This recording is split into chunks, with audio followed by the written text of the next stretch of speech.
రాష్ట్ర చరిత్రలో ఒక మచ్చ, ఒక దుర్దినం. ఈ రోజు చైర్మన్ గారి సంతకాన్నే ఫోర్జరీ చేశారంట. ఆ సంగతి ఏందో చూడండి మీరు. చైర్మన్ గారు స్పష్టంగా చెప్తున్నారు, నాకు సంబంధం లేదు. లఘు చర్చకి అనుమతించిన తర్వాత స్టేట్మెంట్ ఎందుకు ఇస్తుందండి గవర్నమెంట్? ముందెలా ఇస్తుంది స్టేట్మెంట్?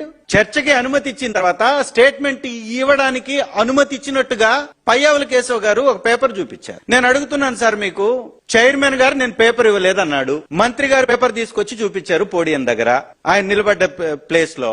దాదాపు 10 మంది పైచిలకు మంత్రులు వచ్చి పోడియం దగ్గర చైర్మన్ గారికి వారిని ఇబ్బంది పెట్టేలాగా మాట్లాడుతున్నారు. చైర్మన్ గారు స్పష్టంగా చెప్పారు, నేను ఎలాంటి స్టేట్మెంట్ పాస్ చేయలేదు, లఘు చర్చ ఉంది కాబట్టి స్టేట్మెంట్ ఇవ్వడానికి నేను ఒప్పుకోలేదు అన్నారు. అప్పుడు ఎవరు సార్ దొంగలు? నువ్వు 2 గంటల దాకా చర్చించేవాడు, ఉదయం 2 నిమిషాల సభలో ఎందుకు ఉండకెళ్లిపోయారు? ఎందుకు చర్చ జరగక ముందే మంత్రులు లేశారు? చైర్మన్ గారు అన్నారు, మీరు వాంటెడ్ గా చేస్తున్నారు, ఇది చర్చకు అనుమతించిన తర్వాత మీరు ఇది చేయడం తప్పు, కావాలని మీరు చేస్తున్నట్టుగా ఉంది అని చైర్మన్ గారు అన్నారు. మీరు దాన్ని గమనించాలి. ఇది ఒక దుర్దినం. అధికార మదాన్ని ప్రదర్శించారు ఇలా.